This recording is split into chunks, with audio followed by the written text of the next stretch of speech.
नहीं आए हैं ना, कुछ कोशिश करना है थोड़ा बहुत आइडिया लगाने की कि क्या बताना चाह रहा हूँ। मुश्किल है थोड़ा सा, लेकिन सोचोगे तो आ भी सकता है, ऐसी बात नहीं है।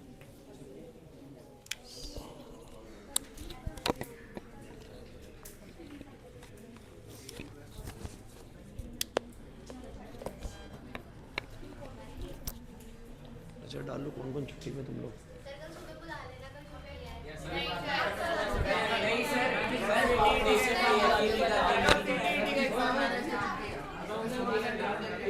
सभी स्कूलों की छुट्टी है।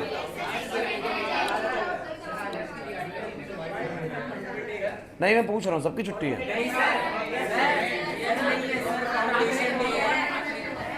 ओए बस छोड़ दो क्लास। ओए जाते हुए बात करेंगे, इस पर भी छोड़ दो। मेरी पूरी बात सुनो भाई, मैंने तुम लोगों से एक चीज बोलनी है भाई। ड्यूरिंग द ऑसिलेशन, विशेष आ जा भी, बाद में जमा कर लियो फीस, पहले पढ़ ले भाई। ऐसा है कि देखो, ऑसिलेशन के दौरान आप लोगों को एक बात बहुत अच्छे से समझाई जा चुकी है कि जब भी कोई ऑब्जेक्ट ऑसिलेट कर रहा होता है और वो स्टार्ट करता है यहां से टाइम 0 पर, ढंग से सुन लीजिएगा क्योंकि अब जो सबसे इंपॉर्टेंट चीज थी ना वो हम डिस्कस कर चुके हैं लास्ट क्लास में। अब उसी को थोड़ा सा और रिफाइन करना है टॉपिक को बस हमें। सो मैंने बोला कि टाइम 0 पर हमारा मीन पोजीशन पे ऑब्जेक्ट होता है। आप जानते हैं जनरली पेंडुलम ऐसे ही रहेगा टाइम 0 पे। अगर मैं इसको धक्का दूंगा तो कुछ समय बाद ये यहां पर आएगा, वापस ये अपनी जगह से यहां की तरफ आते हुए यहां पर आएगा और उसके बाद वापस यहां पहुंचेगा, तब इसका एक ऑसिलेशन पूरा होगा। याद करिए, आप लोगों को मैंने लास्ट क्लास समझाया था कि जब पेंडुलम अपनी जगह से निकलता है और ऐसे पहुंच के ऐसे आता है, क्या ये वन ऑसिलेशन होता है? वन ऑसिलेशन कहते हैं, कब कहते हैं वन ऑसिलेशन? जब कोई भी ऑब्जेक्ट अपना बिल्कुल इनिशियल वाला मोशन रिपीट कर रहा होता है तो उसको बोलते हैं वन ऑसिलेशन। अभी जाते वक्त यूं गया था और अभी यहां पर ये आ रहा है तो ये वन ऑसिलेशन नहीं है, लेकिन दोबारा से ये ऐसे जाएगा और फिर ये यहां से वापस आएगा, दैट इज वन ऑसिलेशन। की यहीं से गया था वापस यूं ही जा रहा है, तो ये हो गया एक पूरा oscillation.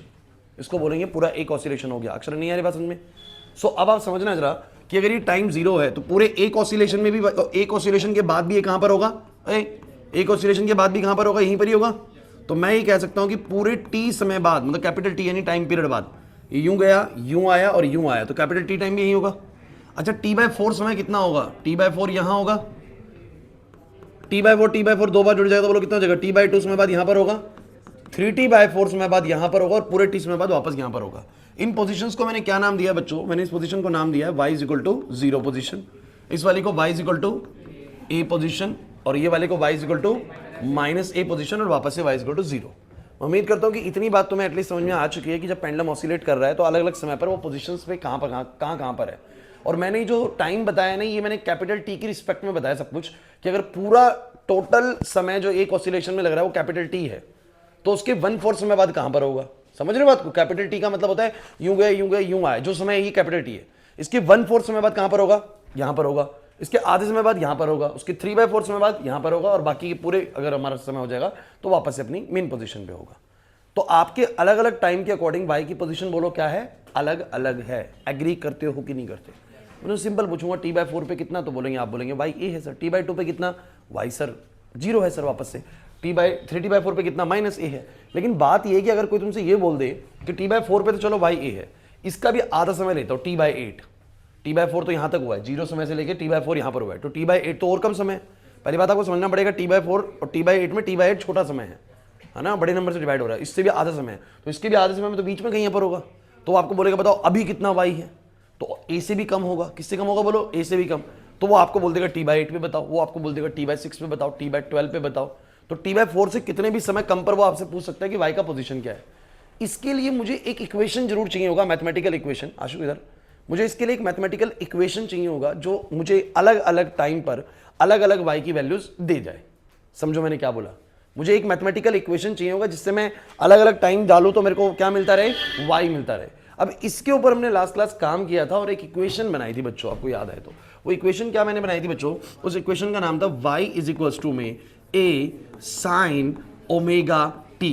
y is equal to में a साइन ओमेगा टी। ज़्यादा नहीं सोचना भी क्यों बनाई थी, कैसे बनाई थी। जिन्होंने आए थे लास्ट क्लास में उनको पता है कैसे बनाई थी, और अगर नहीं भी पता ना तो ज़्यादा टेंशन लेने की जरूरत नहीं, हमें इस इक्वेशन पे काम करना आना चाहिए। बना कैसे वो आता है बहुत बढ़िया है, नहीं आता तो भी टेंशन नहीं है। और सोचिए मैंने बताया भी था कि मैं क्यों a साइन समथिंग ले रहा हूँ, क्योंकि साइन की वैल्यूज चेंज होती है -1 से 1, और मैं जब a से मल्टीप्लाई कर दूंगा so the whole values will change from -a to a। अब सभी बच्चों को करना क्या है, इस इक्वेशन को याद करना है।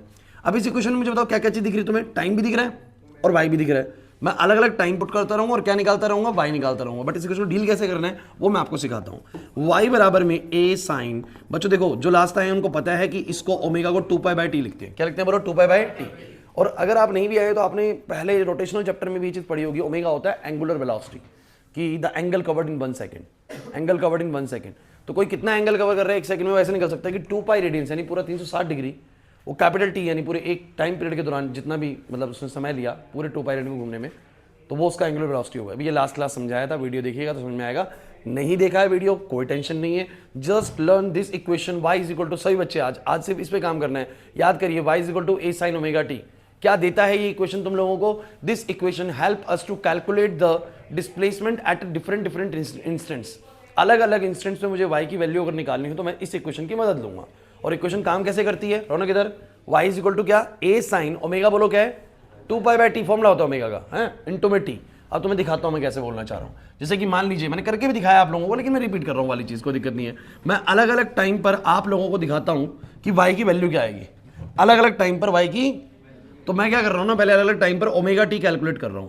ओमेगा टी तुम्हें समझ में आ गया होगा, ओमेगा टी बोलो क्या है, ये चीज है ओमेगा टी, अंदर की चीज जो है 2π/t इंटू टी, है ना। अगर अंदर का एंगल पता लग जाएगा तो मेरे लिए इसका आंसर करना क्या हो जाएगा, आसान हो जाएगा।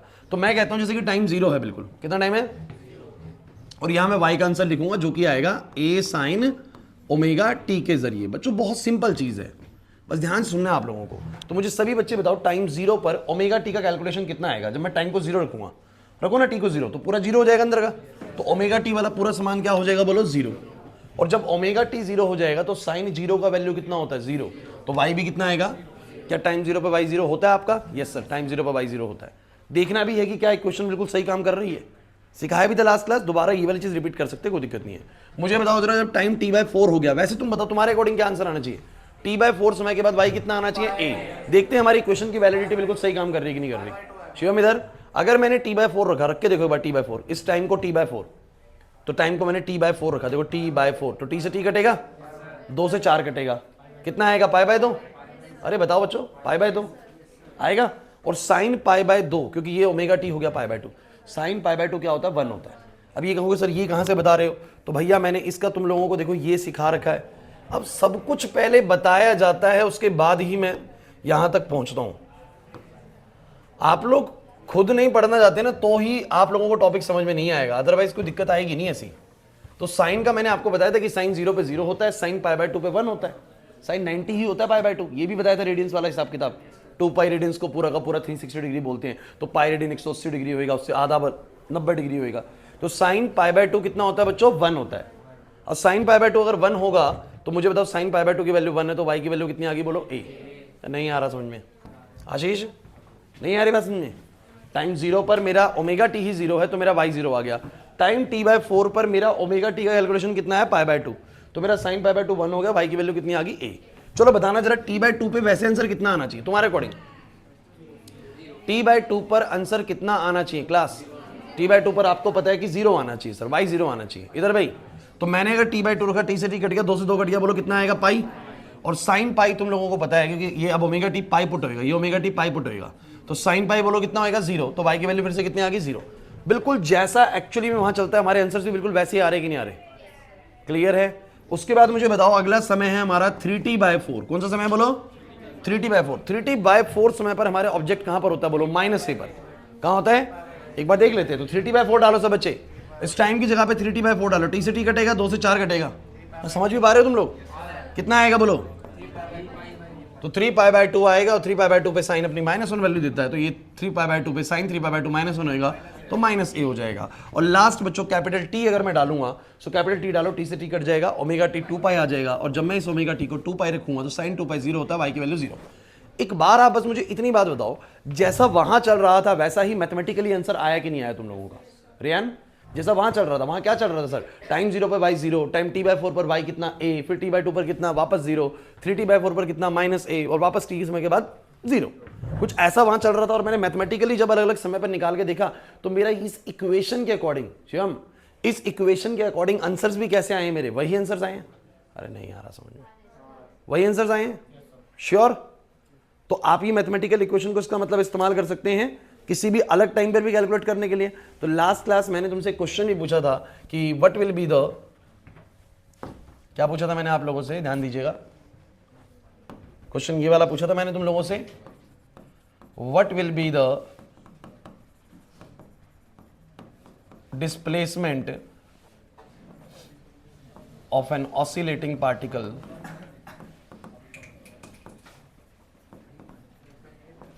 बातें नहीं, when it start oscillating from mean position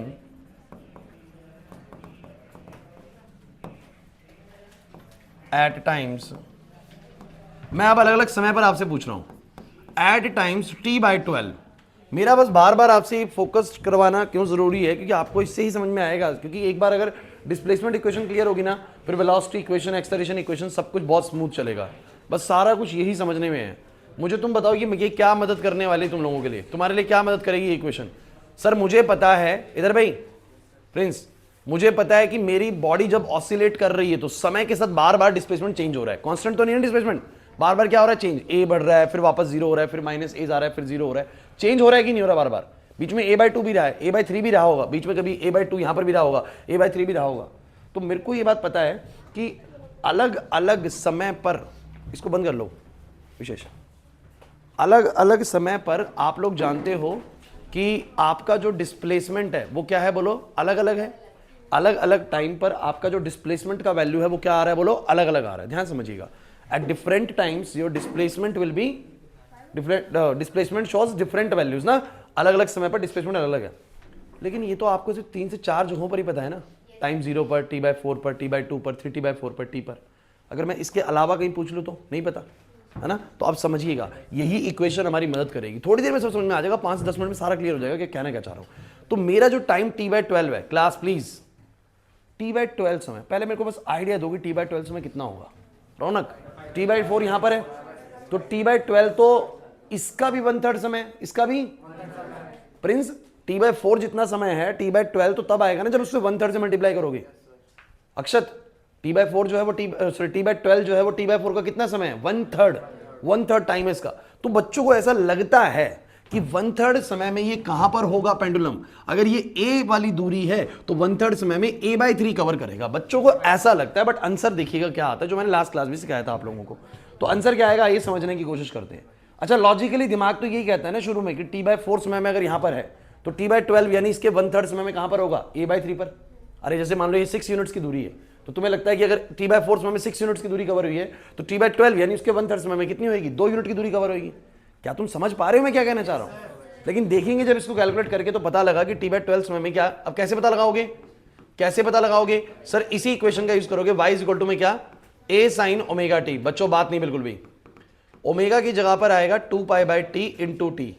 और मुझे बताओ जरा क्या आएगा, a sin 2π/t इंटू में मुझे बताओ t कितना है, बोलो t/12। अब इस हिसाब से बोलो कितना आएगा y मेरा, y आएगा मेरा a sin t से t कटेगा π/6। और जो sin π/6 है वो एक तरीके का sin 30 है।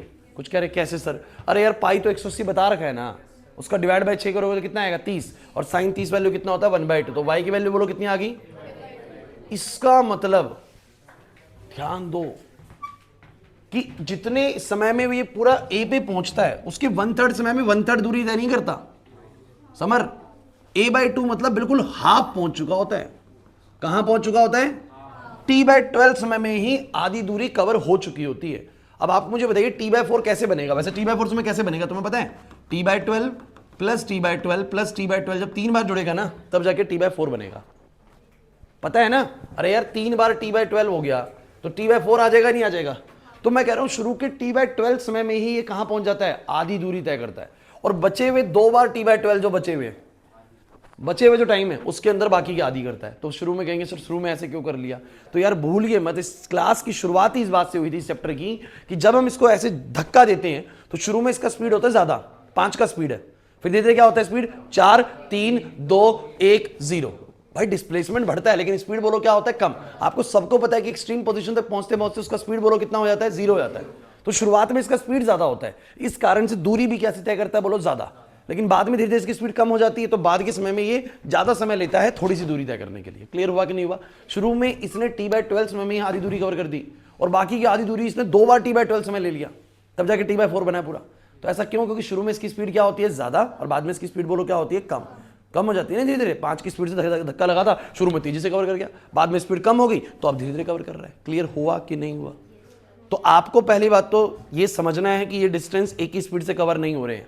t/12 समय पर हमें a/3 लग रहा था कि 1/3 समय होगा तो 1/3 ही दूरी कवर करी होगी, बट ऐसा नहीं है। t/12 समय पर ये कहां पर है बोलो? बीच में है, बिल्कुल बीच में।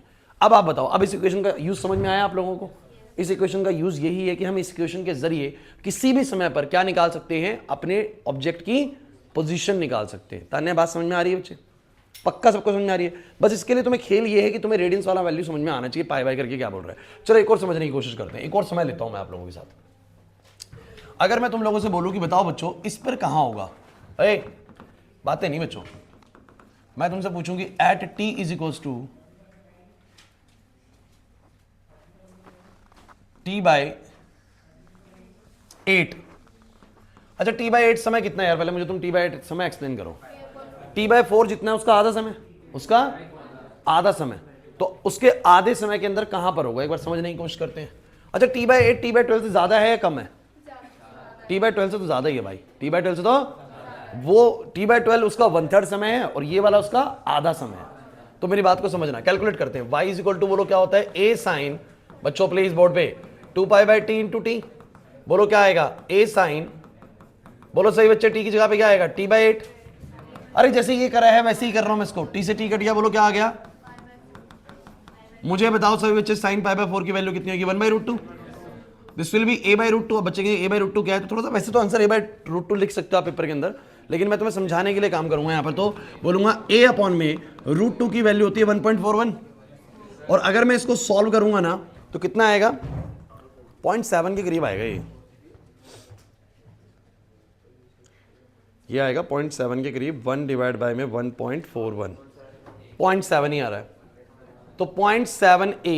अब यार एक बात तुम बताओ मुझे जरा, ये a/2 कितना है? कौन बच्चा बताएगा? a/2 है प्रिंस इधर, a/2 कितना है? 0.5a। कितना है बोलो? और ये कितना है बोलो? मतलब कि अगर तुम ये सोच रहे हो, देखो t/4 समय है तो इसके आधे समय में तो वो आधे से ज्यादा दूरी कवर कर चुका होता है। कहां पहुंच चुका होता है? 0.7a पर, और बचे हुए t/8 समय के अंदर बाकी की बस 0.3a दूरी ही कवर हो पाती है, तभी तो पूरी 1a बन जाएगी। अरे समझ नहीं आया सर, क्या बोल गए? नहीं आया ना समझ में? भाई समझो, t/4 समय तक तो वहां पर पहुंचा पूरे इस पे।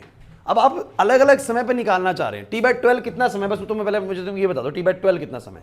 सर t/12 इस t/4 का बोलो कितना समय है? 1/3 समय। क्या बोलो? लेकिन 1/3 में 1/3 दूरी तय नहीं हुई है। कहीं तुम सोचो कि a हुआ तो a/3 दूरी तय हुआ होगा, a/2 दूरी तय हो गया। t/12 समय यानी इसके 1/3 समय में तो कितनी दूरी तय हो जाती है बोलो? आधी दूरी कवर हो चुकी होती है। क्लियर हुआ कि नहीं हुआ? अरे नहीं आया समझ में? और t/8 बोलो क्या है? t/8 बोलो कौन सा समय है? इसका आधा समय, इसका जितना ये t/4 समय है उसका भी आधा समय t/8 है, और उस आधे समय के अंदर ये कितनी दूरी तय करता है? ये यहां पर कहीं होता है 0.7a पर। मतलब शुरू के आधे समय के अंदर तो 0.7a दूरी कवर होती है, और बचे हुए t/8 समय के अंदर, क्योंकि t/4 टोटल तभी बनेगा, तो बचे हुए t/8 समय के अंदर बची हुई 0.3a दूरी तय होती है। वही बात आ रही है, शुरू में ज्यादा दूरी तय होती है और बाद में कम दूरी तय होती है। एक बात तो कंफर्म है ना यार, t/12 थोड़ा कम समय है और t/8 उससे ज्यादा समय, तो ऑब्वियसली बात है t/8 पे थोड़ा आगे ही मिलेगा और t/12 पे थोड़ा कहाँ मिलेगा? कम पीछे मिलेगा। लेकिन अब आप मुझे बताओ इस इक्वेशन के जरिए तुम क्या कर रहे हो?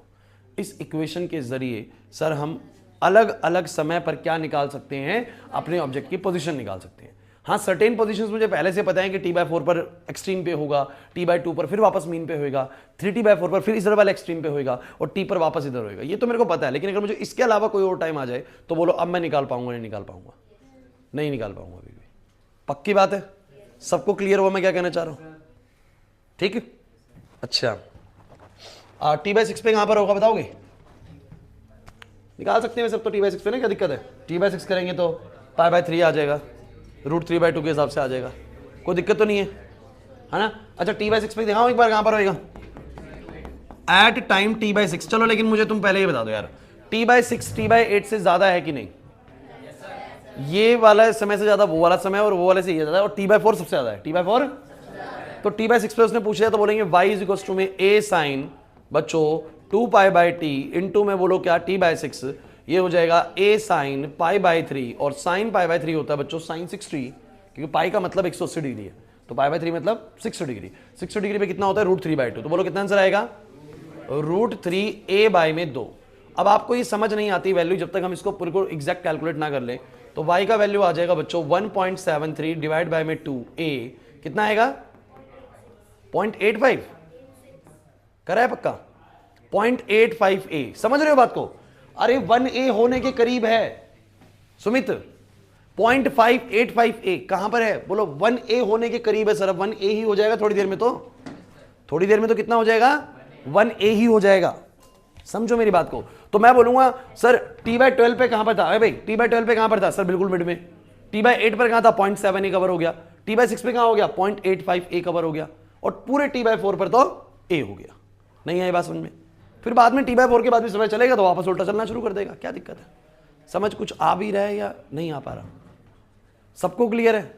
So what does this equation helps, ये हमारी इक्वेशन क्या मदद करेगी, इसको समझ जाइए। तो हम बोलेंगे सर समय के साथ डिस्प्लेसमेंट बार बार अपनी वैल्यूज को चेंज कर रहा है, और वो जो वैल्यू वो अलग अलग समय पर दे रहा है, it can be calculated by using the equation y is equal to a sin omega t। Clear हुआ कि नहीं हुआ? Where omega stands for 2π/t and just put the value of time, जो भी टाइम वो पुट करिए और y निकाल लीजिए, खत्म करो इस चीज को। यहां पर सबको क्लियर हो गया ये वाली चीज? क्योंकि ये अगर आ गया समझ में तो आगे का कहानी ज्यादा मुश्किल अब नहीं है। क्लियर सबको? आगे बढ़ूं? अच्छा इसका ना एक ग्राफ भी बनता है बच्चों, वो ग्राफ और मैं आपको बनवा देता हूं, आइए।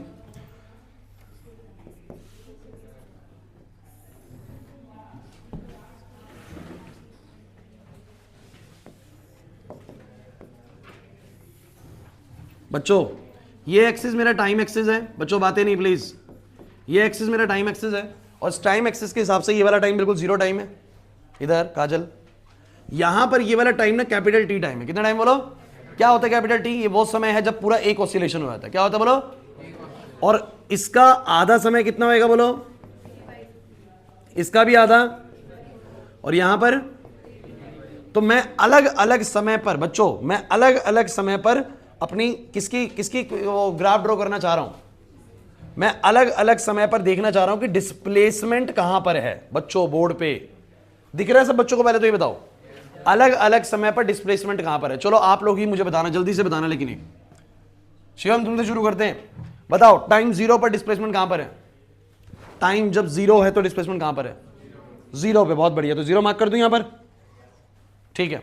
अंकित t/4 पर कहां पर है डिस्प्लेसमेंट? t/4 पे कितना हो जाता है? a हो जाता है। तो आपका y जो है यहां पर जीरो है, तो यहां पर कहीं पर बोलो क्या है? +a, और यहां पर बोलो कहीं पर क्या है? अरे यार नहीं समझ में आ रहा तुम लोगों को, आ रहे? तो मैं बोलूंगा बच्चों कि t/4 पर हो जाता है a, t/2 पर सना आइए, हाँ बताओ t/2 पर 0, खुशी राणा 3t/4 पर -a, जतिन t पर 0। अच्छा भाई तो ये पोजीशंस हैं, तो कुछ ऐसे बदला। अब देखो एक चीज मैं और बता देता हूं इधर भाई, रौनक बड़ी इंपॉर्टेंट चीज है। मैं अब ऐसे बनाऊं तो ऐसे कुछ बनना चाहिए, लेकिन ये ऐसे नहीं बनता। क्यों नहीं बनता समझिएगा, ये लाइन ऐसे वेरी करती नहीं। देखो हाँ, पहले जीरो समय पर y बोलो कितना है? 0, सभी बच्चे, और t/4 पर y कितना हो गया? a, मतलब बढ़ गया। तो सबको लगता है ऐसे बढ़ा, बट ये ऐसे बढ़ा ही नहीं है, क्योंकि अभी अभी मैंने आप लोगों को पढ़ाया, जरा याद करो क्या पढ़ाया। पक्के बैठे गए, याद करो।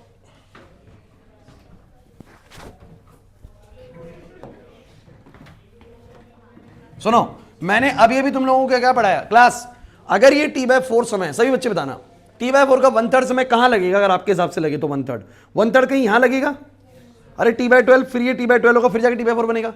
तो मुझे तुम बताओ कि 1/3 समय में, या 1/3 से थोड़ा और इजी करता हूं मैं आप लोगों को, और इजी करता हूं, सुनो मेरी बात को। t/4 का आधा समय कितना होता है? t/4 का आधा समय t/8, t/8 पर एक्चुअली में क्या इसने t/8 समय पर क्या इसने a/2 दूरी तय करी थी? अगर a/2 करता मतलब 0.5a करता तो मैं बोलता सीधा ऐसे जा रहा भाई, समझो मेरी बात को। लेकिन भैया इसने t/8 समय में 0.5a नहीं, कितनी दूरी तय करी थी? 0.7a। मींस ये हाफ से ज्यादा दूरी को तय कर चुका था इतने आधे समय में। मतलब ये a/2 पे नहीं, कहां पर बन रहा था बोलो? समझे नहीं यार मेरी बात को, समझे नहीं? और थोड़ा समझाता हूं। t/12 का बिल्कुल 1/3 समय t/12 होगा, सॉरी t/4 का 1/3 यहां पर t/12 होगा। एक्चुअली में इतने ही समय के अंदर ये अपनी कितनी दूरी कवर कर चुका है? आधी दूरी कवर कर चुका है। मतलब यहां पर आधे में तो 1/3 समय में ही आ गया था। मतलब ये यूनिफॉर्म तरीके से इंक्रीज नहीं हो रहा, डिस्प्लेसमेंट यूनिफॉर्म तरीके से नहीं वेरी कर रहा। अगर मैं सीधी लाइन बनाऊंगा इसका मतलब तो होता है कि यूनिफॉर्म तरीके से वाई बढ़ा है टाइम के साथ। रेहान नहीं आ रही बात समझ में? टाइम के साथ वाई अगर मैं ऐसे बनाऊंगा इसका मतलब यूनिफॉर्म तरीके से इंक्रीज हुआ है। बट हमारे इंक्रीज कैसे हुआ? शुरू के ही t/12 समय में ये आधा दूरी कवर कर चुका था और आधे समय के अंदर तो ये 0.7a तक पहुंच चुका था। तो मेरे जो पॉइंट्स है वो मुझे यहां मिले और जब ग्राफ बना के देखा तो कुछ ऐसे गया। ऐसे जाने का मतलब आप समझते हैं, शुरू के समय में y थोड़ा ज्यादा तेजी से बढ़ा और उसके बाद समय के साथ y का इंक्रीमेंट जो है वो कम हो गया। अरे यार y ये वाला एक्सिस पे शुरू में तो ऐसे बढ़ा और फिर थोड़ा सा ऐसे बढ़ा। समझ में आ रहा है कि नहीं आ रहा? शुरू में स्टीपली बढ़ा, शुरू में डिस्प्लेसमेंट एकदम से बढ़ती है और बाद में धीरे बढ़ती है। अरे नहीं आया समझ में? इसका मतलब सर ऐसे नहीं बनता। बच्चों के मन में रह जाता है कि सर ये सीधा क्यों नहीं बनाया? सीधा इसलिए नहीं बनाया कि मैंने अलग अलग टाइम पे निकाल के देख लिया और मैंने देखा कि y का जो चेंज है वो यूनिफॉर्म चेंज नहीं है। और वैसे नहीं है बात समझ में कि अगर ये t/4 है ना तो सर आधे समय पे इसने a/2 दूरी तय नहीं करी थी, आधे समय के अंदर इसने 0.7a दूरी तय कर ली थी। तो यहां पर आ रहा था पॉइंट इसका t/8 पर। समझ ही नहीं आ रहा भाई, सिंपल प्लॉट करना है भाई। नहीं आ रही बात समझ में? समझना है ना? और t/12 पर ही इसने a/2 दूरी कवर कर ली थी। हालांकि t/12 पे अगर a/3 करता, t/8 पर a/2 करता तो सीधा आता भाई, लेकिन सीधा आएगा ही नहीं। अब बताओ जरा कैसा बनेगा ग्राफ इसका? ध्यान रखना इस वेरिएशन को पीछा नहीं छोड़ेगा। 12th क्लास तक बता रहा हूं, 11th नहीं 12th क्लास तक ये वेरिएशन काम करेगा। जो इस तरह का वेरिएशन है उसका equation y = a sin ωt क्यों बताते हैं आप लोग? बस मुझे अभी ये बताओ क्या बताना चाह रहा है? बताना चाह रहा है कि जैसे जैसे टाइम t/4 तक गया डिस्प्लेसमेंट a पे पहुंचा, वापस जब t/4 से t/2 आया डिस्प्लेसमेंट वापस घट के कितना हो गया? 0। फिर जब 3t/4 तक गए तो -a हो गया और फिर वापस से बोलो कितना हो गया? 0 हो गया। तो भैया ये सारी बातें डिस्प्लेसमेंट की इक्वेशन को लेकर खत्म होती है। क्लियर हुआ या नहीं हुआ? आप लोग 2 मिनट का समय लीजिए और तसल्ली से तो सोच लीजिए। सोच लो।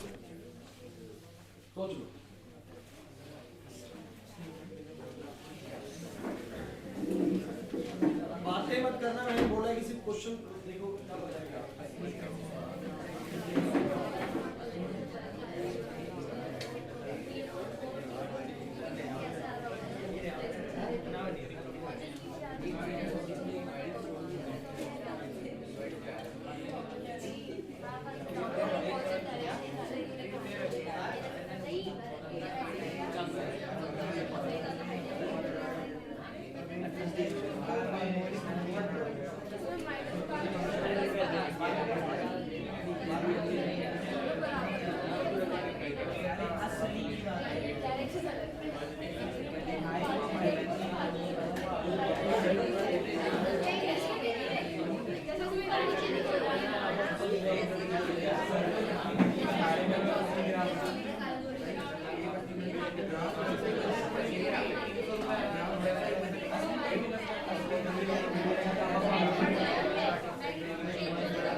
चलो तो मुझे सभी बच्चे एक बात बताओ, बस जतिन बस।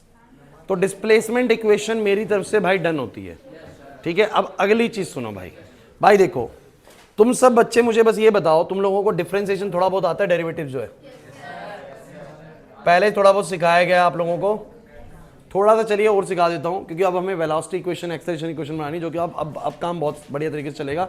बस उम्मीद करता हूं कि डिस्प्लेसमेंट वाले इक्वेशन पे तुम्हें काम सही से आ गया है करना, ठीक है। अब मेरी बात सुनो, डेरिवेटिव्स में सब बच्चे याद करो, डेरिवेटिव्स ऐसा होता है कि हम किसी चीज में चेंज देखते हैं with respect to change in some value. जैसे कि मैं तुम लोगों को एक बात बोलूं कि जब मैं x में कोई चेंज करूंगा, जरा बताना तुम लोग ही, जब मैं x में कोई चेंज करूंगा तो x की पावर 2, x की पावर 3, इन सब टर्म्स में तो चेंज आएगा ना प्रिंस। अगर मैं चेंज करूंगा x में, d का मतलब चेंज होता है, जब मैं x में चेंज करूंगा तो क्या चेंज x स्क्वायर में भी आएगा? बिल्कुल सर। कितना चेंज आएगा वो कैलकुलेट करता है डेरिवेटिव्स। जैसे कि मैं बोलता हूं मैं x में चेंज करूंगा तो बताओ 5 में कितना चेंज आएगा? कोई चेंज नहीं आएगा, बिकॉज 5 x पे डिपेंडेंट ही नहीं है, जीरो आंसर आता है। कांस्टेंट का डेरिवेटिव नहीं आ रहा याद। तो मैंने आप लोगों हाँ कैलकुलस समझा रहा हूं। तो मैंने आप लोगों को बताया था किसी भी कांस्टेंट चीज का डेरिवेटिव बोलो क्या होता है? जीरो। किसी भी x का डेरिवेटिव क्या होगा देखो जरा, क्योंकि x में चेंज करोगे तो x में कितना चेंज आएगा ऊपर, बराबर। अरे यार change in x with respect to change in x, sir same change आएगा सर। आंसर कितना आएगा? 1। अगर मैं बोलूं किसी भी x की पावर n में कितना चेंज आएगा जब मैं x को चेंज करूंगा, इंपॉर्टेंट चीज है। तो x की पावर n में चेंज करूंगा तो बोलो कितना आएगा? nx की पावर n-1। सिखा चुका हूं, फर्स्ट टर्म का आप लोगों ने पेपर दिया था, उस समय मैंने आपको वो क्वेश्चंस भी करवाए थे इंस्टेंटेनियस वाले, तो उस समय भी मैंने ये बात आपको दोबारा बताई होगी। याद आ रहा है? कुछ नहीं आ रहा? नहीं आ रहा? अब सुनो अगली चीज। अगर मैं जैसे x में चेंज कर रहा हूं तो x में चेंज आ रहा है, a में चेंज या x की पावर n में चेंज आ रहा है। जैसे कि अगर तुम्हें x की पावर 2 का पूछ रहा था कि when we change the value of x what will be the change in the x square, तो मुझे बताना जरा क्या आएगा? 2x की पावर 1, क्योंकि n x की पावर n-1 होता है, तो 2 आगे आ जाएगा और x की पावर 1 कम हो जाएगा। अरे नहीं आ रहा समझ में। अंकित बताइए d by d x of x की पावर 5 कितना होएगा? उसको बताने दो। 5 4 ना, 5x की पावर 4 का चेंज आएगा लगभग उसके अंदर। क्लियर हुआ? अब मुझे तुम ये बताओ कि क्या तुम्हें नहीं लगता ऐसा कि अगर मैं x को चेंज करूंगा तो sin x में भी चेंज आएगा? अगर मैं x को चेंज करूंगा तो sin x में भी चेंज आएगा। तो जो sin x में चेंज आएगा उसका फॉर्मूला होता है बच्चों cos x, ये याद कर लीजिए। और अगर मैं cos x का डेरिवेटिव करूंगा तो माइनस sin x होता है। फॉर्मूला याद कर लीजिए फिलहाल के लिए। जिन बच्चों के पास मैथमेटिक्स है बिल्कुल भी चिंता मत करिए, आप लोगों का भी limits continuity chapter 11th class के अंदर है, हमारा सेंटर में चल भी वही रहा है और आप कहीं और भी पढ़ रहे होंगे, तो आप लोगों को लिमिट्स कॉन्टिन्यूटी चैप्टर करवाया जाएगा, लिमिट्स एंड डेरिवेटिव। सुनो मेरी बात, ए रौनक, तो डेरिवेटिव चैप्टर के अंदर ना आप लोगों को बहुत अच्छे लेवल की डेरिवेटिव सिखा दी जाएगी, तो फिर तुम्हें मन में डाउट नहीं रहेगा sin x का cos x कैसे और cos x का माइनस sin x कैसे, वहां सिखा देंगे। सिर्फ दिक्कत है बायो वाले बच्चों की, तो बायो वाले बच्चों को मैं रिकमेंड करूंगा कि आप लोग 11th क्लास के पेपर होने के बाद और 12th के बीच में थोड़ा गैप होता है ना, उस दौरान डेरिवेटिव्स अपना अच्छे से कर लीजिए। वीडियोस मैं शेयर कर दूंगा आप लोगों को जो आपको आना चाहिए। अब सुनो भाई, sin x का डेरिवेटिव क्या होता है? Minus cos x। cos x का क्या होता है? ऐसे बहुत सारे फॉर्मूले हैं, बट सारे फॉर्मूले अभी याद करने की जरूरत नहीं है। दूसरी बात मैं एक और बता दूं बच्चों, एक ना रूल होता है चेन रूल। अब वो चेन रूल तो मैं पूरा नहीं बताऊंगा, लेकिन इतना सुन लीजिए कि अगर कभी तुम्हें sin x के डेरिवेटिव की जगह sin 2x का डेरिवेटिव आता है, ढंग से सुन लीजिए भाई, फिर तुम लोग टेंशन में आओगे जब मैं क्वेश्चंस कराऊंगा तुम लोगों को, मैं डेरिवेशंस कराऊंगा। sin 2x का डेरिवेटिव आता है, तो जैसे कि sin x का तो cos x होता है, जब मैं x में चेंज करूंगा तो sin x में कितना चेंज आएगा? cos x। तो जब मैं x में चेंज करूंगा तो sin 2x में भी चेंज आएगा। कितने का आएगा? तो कहते हैं जैसे sin x का cos x होता है, sin 2x का बोलो क्या होगा? cos 2x। लेकिन कहते हैं कि इस 2x का भी डेरिवेटिव होता है। अब 2x का भी डेरिवेटिव मतलब इसी को बोलते हैं चेन रूल, कि जब पूरे का करा तो उसके बाद जो अंदर उसके एंगल होता है ना, उसका भी चेंज देखना होता है। तो आपको अगर मैं 2x का अलग से बोलूं चेंज करने को, तो बताओ 2x का कितना आएगा? अलग से बोलूं तो 2 बाहर आ जाएगा, और dx बाई dx बोलो कितना हो जाएगा? 1। तो कितना आएगा बोलो? 2 आएगा। कितना आएगा बोलो? मेरी बात को अच्छे से सुन लीजिए। अरे रुक जा भाई रुक जा। sin 2x का डेरिवेटिव हो गया cos 2x, और 2x का जो डेरिवेटिव है ना, 2x का जो डेरिवेटिव है वो कितना है? 2। तो वो भी आएगा मल्टीप्लाई में, वो भी। ज्यादा कुछ नहीं सोचना है अभी फिलहाल, बस इतना सोचना है कि सर ने डेरिवेटिव में कुछ डायरेक्टली बता दिया है। तसल्ली से सीखना है तो आपको डेरिवेटिव्स की वीडियो देखनी है, काम बन जाएगा बिल्कुल। उधर तसल्ली से बताया जाएगा इसका क्या कारण है। और सुनो चलो भाई, मतलब मुझे बताओ जरा, अगर मैं दे दूं तुम्हें d by D x of sine 3x, बोलो क्या आंसर आएगा? बोलो साइन 3x का cos 3x और 3x का बोलो 3 आएगा। नहीं समझे मेरी बात को? अक्षत, d बाई डी एक्स, जिनके मैथमेटिक्स है उनको तो टेंशन लेनी नहीं है। तुम लोगों को तो अभी 3-4 दिन बाद डेरिवेटिव्स होने वाला है, मैथ्स के अंदर कहानी खत्म हो जाएगी, तो कुछ भी लगेगा ही नहीं। उसके बाद बताओ cos 3x की बताओ सना, cos 3x डेरिवेटिव, cos का होता है माइनस साइन x, तो बोलो क्या आएगा? माइनस साइन 3x, और 3x का बोलो क्या आएगा? 3। चेन रूल बस ये कहता है कि पूरे का करने के बाद इस अंदर वाली चीज का भी तुम्हें डेरिवेटिव करना है, मल्टीप्लाई में लिखना है उसको। अब ये सारा मामला थोड़ा बहुत मैंने आपको डेरिवेटिव्स का बताया, इसको बस अभी एज इट इज याद कर लीजिए, ज्यादा कुछ नहीं सोचना। अब मेरा सवाल आप लोगों से अगला क्या है वो सुनिए। आप लोग मुझे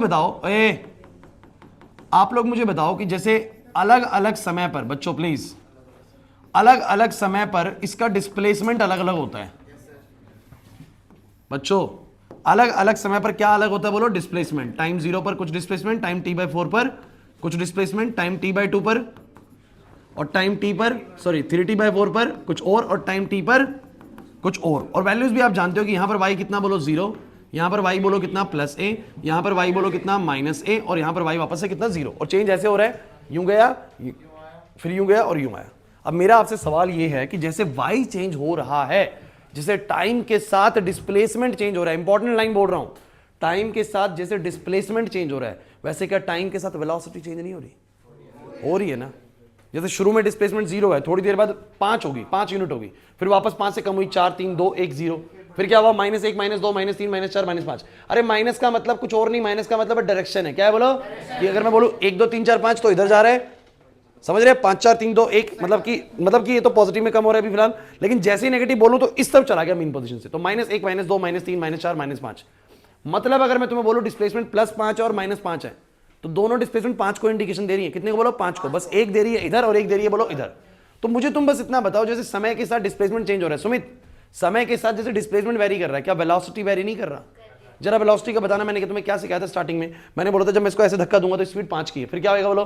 5 4 3 2 1 0, एक्सट्रीम पे रुक गया बिल्कुल, फिर इस तरह भागेगा ग्रेविटी की वजह से 1 2 3 4 5 मीन तक मैक्सिमम होएगा, लेकिन जैसे ही इधर जाने लगेगा स्पीड फिर कम होएगी। स्पीड तो बोलो 4 3 2 1 0 और फिर दोबारा गेन करता हुआ आएगा, फिर मीन के बाद घटेगा।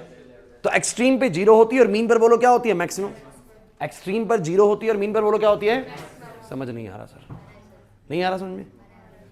जैसे कि हमारी डिस्प्लेसमेंट एक्सट्रीम पे मैक्सिमम होती है, मीन पे 0 होती है, वैसे वेलोसिटी एक्सट्रीम पे 0 होती है और मीन पर मैक्सिमम होती है। थोड़ा डिस्प्लेसमेंट का उल्टा चल रहा है, जहां डिस्प्लेसमेंट 0 है वहां वेलोसिटी मैक्सिमम है, और जहां पर इंपॉर्टेंट चीज, जहां पर हमारी डिस्प्लेसमेंट मैक्सिमम है वहां पर वेलोसिटी 0 है।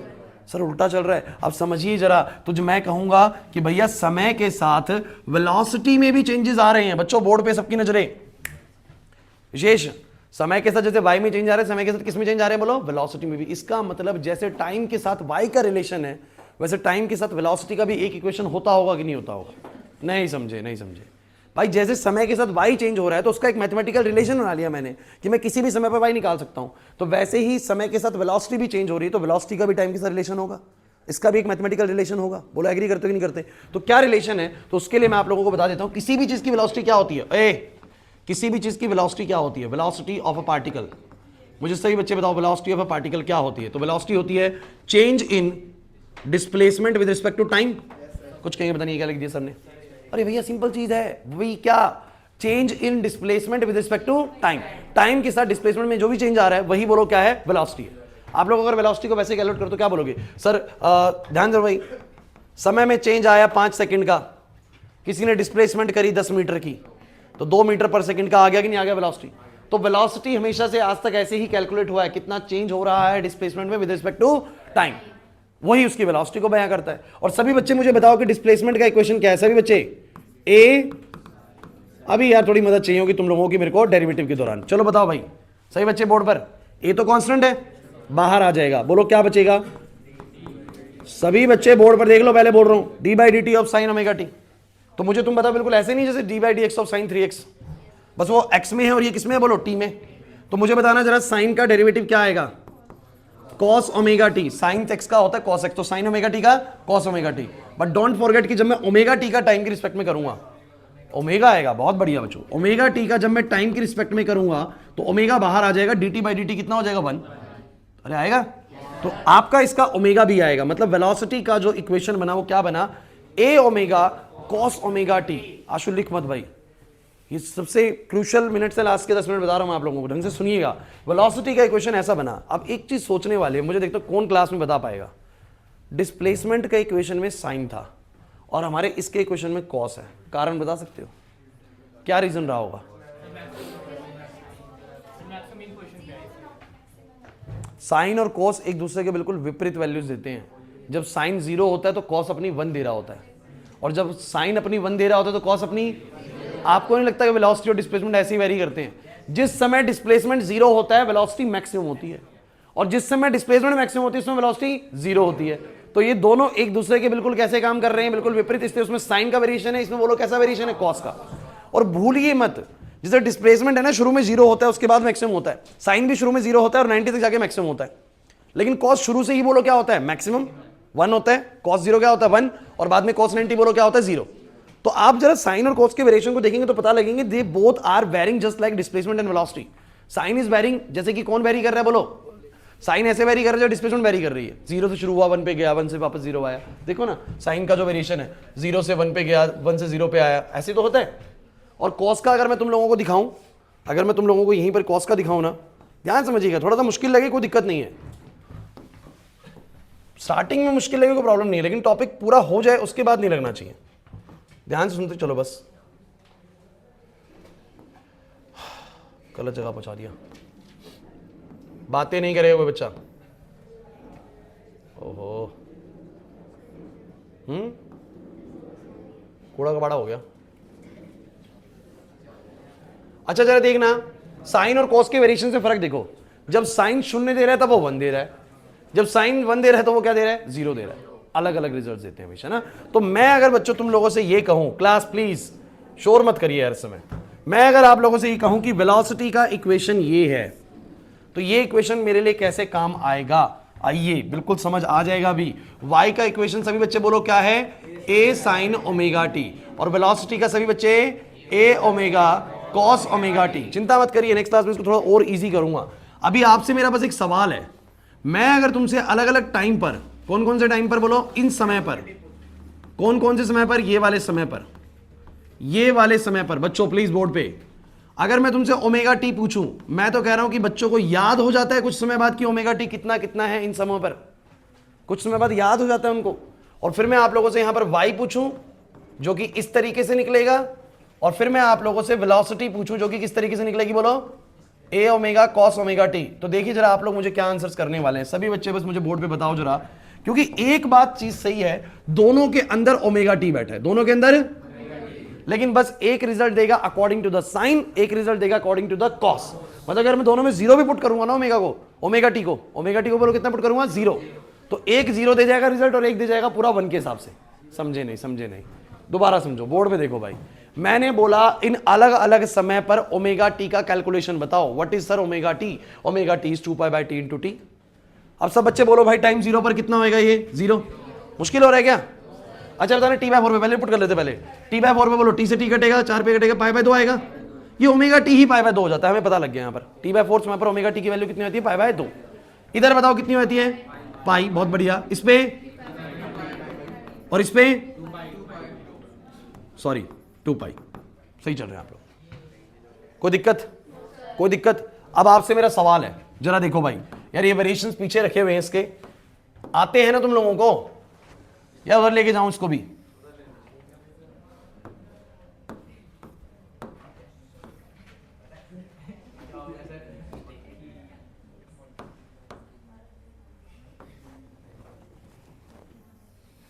थोड़ा सा पूरा नहीं हो पाएगा, लेकिन जितना भी होगा ना उतना अच्छे से कर लेना भाई। तुम मुझे बताओ, ये तुम्हें नीचे जो दिख रहा है ये समझ में आ रहा है क्या है? चलो अब बताना जरा सभी बच्चे, पहले तुम मुझे बस ये बताओ अलग अलग टाइम पर ओमेगा टी की वैल्यूज ये क्या है, आपको समझ में आ रही है या नहीं आ रही? अब मेरा सवाल ये है कि जब ये 0 होगा ओमेगा टी, 0 होगा ओमेगा टी, तो साइन 0 कितना देगा, 0। बोलो एग्री करते हो? बट ये बताओ कितना देगा, कॉस 0 1 हो जाएगा, कॉस 0 1 हो जाएगा भाई, तो आंसर कितना आएगा, ए ओमेगा। क्या आएगा बोलो?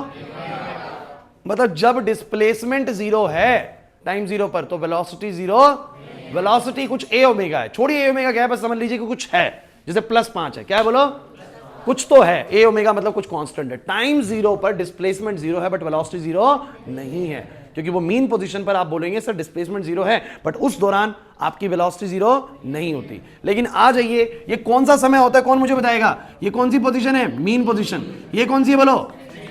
जैसे ही मैं एक्सट्रीम पोजीशन पे गया t/4 समय पर, आपका ओमेगा टी का कैलकुलेशन कहता है π/2 बन गया। क्या बन गया बोलो? क्लास बोर्ड पे ताने बाद में लिखना।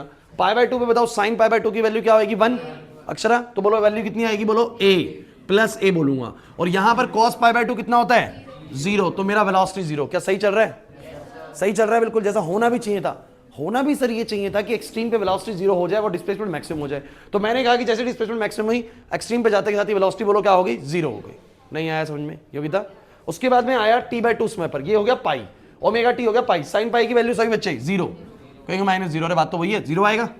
तो मीन पोजीशन पर डिस्प्लेसमेंट वापस कितना हो जाता है, बोलो जीरो। यूं गया और यूं आया। दिमाग में पोजीशन चलती रहनी चाहिए। जब मैं आपको t/2 बोलूं ना, तो इतनी अब आपके दिमाग में डेवलपमेंट हो जानी चाहिए इस चीज को लेके कि जब मैं t/2 बोलूं तो तुम्हारा दिमाग उस पर बैठा हो कि ये यूं जाके यूं आ चुका है, यहां पर बैठा है समय। तो डिस्प्लेसमेंट यहां पर कितना होता है, जीरो। बट क्या वेलोसिटी जीरो होता है? कहां की तरफ भाग रहा होता है, इस तरफ भाग रहा होता है, और फुल स्पीड में होता है अपनी, बोलो होता है कि नहीं होता? तो कितना स्पीड आएगा, ये आएगा cos पाई, और cos पाई की वैल्यू सब बच्चे बताओ -1। तो आंसर कितना आएगा? कौन बच्चा बताएगा माइनस ए ओमेगा क्यों आया? डायरेक्शन की वजह से। जब वो स्टार्टिंग में गया था, जब वो स्टार्टिंग में गया था तो किस तरफ जा रहा था, और जब वो t/2 समय के बाद आया तो किस तरफ जा रहा है? वेक्टर्स कहते हैं कि अगर ये वेलोसिटी पॉजिटिव तो ये वाली वेलोसिटी, अरे नहीं आया समझ में। अच्छा मुझे तुम बताओ 3t/4 समय पर लॉजिकली y का आंसर कितना आना चाहिए? 3t/4 पर -a, और वेलोसिटी क्या आनी चाहिए, जीरो। करके देख लो एक बार। 3t/4 समय पर ये मैंने बोला ओमेगा टी का कैलकुलेशन 3π/2 हुआ, और 3π/2 जब डालूंगा तो sin 3π/2 की वैल्यू कितनी होगी, -1। This will gives you -a, बिल्कुल ठीक है सर। और cos 3π/2 जीरो हो जाएगा सर, y की वैल्यू वेलोसिटी जीरो आ जाएगी। होनी भी चाहिए सर एक्सट्रीम पे जीरो। आशीष नहीं आया समझ में ना? पक्का? अच्छा बताओ t समय पर क्या होगा, 2π पर sin 2π की वैल्यू, और cos 2π 1, तो बोलो कितना आएगा, +a ओमेगा। बोलो इसने ऐसा क्यों बोला कि t समय पर वापस a ओमेगा स्पीड हो चुका है? क्योंकि सर t/2 समय पर ये यूं जाके सॉरी t समय पर वापस यहां पर होता है, तो वापस उसकी स्पीड कितनी हो चुकी होगी, a ओमेगा। आप लोग समझने की कोशिश करें कि मैंने आपको ये दो इक्वेशंस क्या सिखाई हैं। सर ये जो दो इक्वेशंस आपको बताई गई, दोनों का काम एक ही है कि ये आपको अलग अलग समय पर क्या देना चाह रहे हैं, y की वैल्यूज, और बोलो किसकी, वेलोसिटीज की values. Since during the oscillation the displacement and the velocity both are changing with respect to time. जैसे जैसे समय बदल रहा है, बोलो क्या चेंज हो रहा है, डिस्प्लेसमेंट भी, और जैसे डिस्प्लेसमेंट बढ़ता है ना तो वेलोसिटी घटता है, और जब डिस्प्लेसमेंट इस तरफ घटता है तो वेलोसिटी बढ़ता है। तो दोनों में वेरिएशंस आ रहे हैं, और दोनों का वेरिएशन मैं एग्जैक्टली किस मैथमेटिकल इक्वेशन से रिप्रेजेंट कर पा रहा हूं, y = a sin omega t और velocity = a omega cos omega t। समझ नहीं आया? ये ओमेगा टी का टेंशन कभी नहीं लेना, बिकॉज ओमेगा टी टाइम के अकॉर्डिंगली कैलकुलेट हो जाता है, बस और कुछ नहीं है। ये ओमेगा टी की वैल्यू निकल जाती है टाइम के अकॉर्डिंग, और फिर आपको आंसर मिल जाता है कि वाई कितना आया और बोलो वेलोसिटी कितना आया। अच्छा मैं तुम लोगों से एक लास्ट चीज पूछूंगा, तो जरा मुझे बताना जरा कि वेलोसिटी और टाइम के बीच का ग्राफ कैसा बनेगा। जल्दी बता दोगे तुम लोग इसको। मान लो ये +a ओमेगा है और ये वाला, चलो तुम ही बताना जल्दी जल्दी इसको, बाकी का मैं थोड़ा इसको और नेक्स्ट क्लास में बताऊंगा। ये t/4 समय है, ये t/2 समय है, ये 3t/ और ये t है। बच्चों जल्दी बोलो भाई, टाइम जीरो पर कितना स्पीड है, a ओमेगा। देखो यार a ओमेगा, फिर बोलो t/4 पर जीरो, t/2 पर -a ओमेगा, फिर एक्सट्रीम पे जीरो, और फिर समझ कुछ आया? एग्जाम में पूछेगा वो आप लोगों से, और कितना मुश्किल है, कुछ भी नहीं है सर। समय जीरो पे हम बता सकते हैं कि वेलोसिटी a ओमेगा होगी, एक्सट्रीम पे जाके वापस जीरो होगी, एक्सट्रीम होती है पोजीशन, फिर दोबारा से मीन पे आएगा तो फिर मैक्सिमम होगी अपोजिट डायरेक्शन में, फिर 3t/4 पर क्या हो जाएगा, एक्सट्रीम वापस जीरो हो जाएगी, और फिर मीन पे आते के साथ ही फिर मैक्सिमम हो जाएगी। तो ये दो इक्वेशंस आप लोगों को क्या बयां कर रही है, कुछ क्लैरिटी आप लोगों को आ रही है? अभी को जाने की जल्दी नहीं है, पहले बस मुझे बताओ कि आपके समय के साथ किस किस चीज में चेंजेस आ रहे हैं। अक्षत, with the time displacement is changing, with the time velocity is changing, and जो ये बदलाव आ रहे हैं इसको मैथमेटिकली रिप्रेजेंट करा जा सकता है with the help of equation y = a sin omega t और वेलोसिटी = में क्या, a omega cos omega t, and different omega T के हिसाब से इस पे काम कर सकते हैं। एक आखिरी बात जाते जाते मैं आपको बोलूंगा, समझ आए बढ़िया है, नहीं आए तो नेक्स्ट क्लास के लिए उसको छोड़ देना कि सर नेक्स्ट क्लास में आते के साथ ही बताने वाले हैं। तो मुझे बस तुम ये बताओ कि तुम लोगों ने इस इक्वेशन के बारे में पढ़ा हुआ है, ये पढ़ी है कभी? पढ़ी है ना? और मुझे तुम ये बताओ कि अगर मैं cos को sin में करना चाहूं तो मैं cos² थीटा को ऐसा भी लिख सकता हूं, और मैं cos थीटा को रूट में करके ऐसे भी लिख सकता हूं। तो मैं इस वेलोसिटी वाली इक्वेशन में एक छोटा सा बदलाव करता हूं, अगर तुम देख पाओ तो, कि मैं क्या करता हूं, उस cos ओमेगा टी को लिख देता हूं √1 - sin² ओमेगा टी। सबको क्लियर हो गए? नहीं हो पाया? और मुझे तुम ये बताओ बच्चों, ये बन गया ओमेगा, और अगर अच्छा, रूट से कोई चीज बाहर कब आती है? अगर ये ए मुझे बाहर लाना होता कभी रूट से, तो अंदर पक्का ये ए स्क्वायर रहा होगा, अंदर ये क्या रहा होगा? तो मैं इस ए को अगर अंदर ले जाऊं तो वो कैसे जाएगा? ए स्क्वायर बन के जाएगा। अरे मेरी बात को समझो, मैं थोड़ा कुछ मॉडिफिकेशंस करने की कोशिश कर रहा हूं, और ऐसी मॉडिफिकेशन जो आपके काम को आसान करेगी, मुश्किल नहीं करेगी। तो मैं उस ए को अंदर लेके गया तो मैंने उसको ए स्क्वायर बना दिया। जैसे बाहर लाते तो ए बनाते थे, अंदर लेके जाते तो ए स्क्वायर बना दिया। जरा बताना क्या बनेगा इससे? ओमेगा ए स्क्वायर माइनस में बनेगा ए स्क्वायर, कह रहे सर पता नहीं क्या कर रहे हैं। अरे चिंता मत करो, वेलोसिटी बराबर आएगा ओमेगा रूट में क्या? A square. और जरा इसको थोड़ा ध्यान से देखो, ये A square sine square omega T, बहुत बढ़िया रियान, ये वाई स्क्वायर है। क्या है बोलो? चलिए याद कर लीजिए, वेलोसिटी का डायरेक्ट फॉर्मूला है omega root of a square minus y square. You just कोई टाइम टर्म कुछ नहीं पुट करना, सीधा वाई पुट कर दो, आंसर मिल जाएगा। जैसे बताओ जरा, शुरुआत में मीन पोजीशन पर वाई कितना होता है? 0। वाई को 0 डालो, बोलो कितना आंसर आएगा? Root of a square omega यानी ए ओमेगा। क्या आएगा? मिल गया ए ओमेगा। एक्सट्रीम पे गए वाई कितना हो गया? एक्सट्रीम पे गए वाई कितना हो गया? ए। अरे एक्सट्रीम पे जाने में वाई कितना होता है? ए। तो जब वाई ए होगा तो ए स्क्वायर माइनस ए स्क्वायर हो गया, बोलो वेलोसिटी कितना आ जाएगा? 0। आया कि नहीं आया? नहीं आया समझ में? अरे आप लोग चले जाइए 3t/4 पर, अभी बीच वाला मीन छोड़िए, 3t/4 पर आ जाइए। माइनस ए भी होगा तो माइनस ए का स्क्वायर भी क्या आएगा? बोलो ए स्क्वायर। और फिर ए स्क्वायर माइनस बोलोगे आ जाएगा 0 आ जाएगा, तो वेलोसिटी फिर 0 आ जाएगा। क्लियर हुआ कि नहीं हुआ? नहीं समझ में आया ना? तो मेरी बात को समझे कि ये इक्वेशन क्या करने वाली है। तो मैं तो यूं कहूंगा कि जो बच्चे दो इक्वेशंस याद कर रहे हैं, y इज इक्वल्स टू में a sin ओमेगा टी, बिल्कुल करिए। और वेलोसिटी याद करिए a omega cos omega t. But चाहूं तो मैं इसको ऐसे भी याद कर सकता हूं कि वेलोसिटी बराबर क्या है? बोलो omega root of a square minus, और इसके जरिए मैं बस y को पुट करके वेलोसिटी पता लगा लूंगा। नहीं आया फ्रेंड समझ में? नहीं आया? माइनस ओमेगा पे टेंशन हो रही है, माइनस ए ओमेगा पे नेक्स्ट में बताऊंगा। लेकिन क्लास देखो, चीज थोड़ी सी पूरी नहीं हो पाई, जो आखिरी में चीजें बतानी थी। लेकिन मुझे तुम ये बताओ, मैं तुम लोगों को लास्ट एक लाइन बोलूंगा, इंपॉर्टेंट है। इस ऑसिलेशन के दौरान समय के साथ y भी चेंज हो रहा है और समय के साथ वेलोसिटी भी चेंज हो रही है। इनका मैथमेटिकल रिलेशन मैंने आप लोगों को क्या दिया? y is equal to a sin omega T और velocity is equal to a omega cos omega T. तुम्हें बस इतना सीख के जाने कि अलग अलग समय पर y क्या होता है और अलग अलग समय पर वेलोसिटी क्या होती है। ये तुम्हें आगे कि नहीं आगे करना। बाकी अभी इस टॉपिक को हम और ज्यादा डील करते रहेंगे नेक्स्ट क्लासेस में, तो ये अपने आप ही बनता चला जाएगा और अच्छे से। क्लियर होता है? तो आज की क्लास यहीं समाप्त करते हैं, कल मिलेंगे बच्चों। अभी आप जाओ, कुछ होगा स्कूल है तो शाम को ही आना है फिर।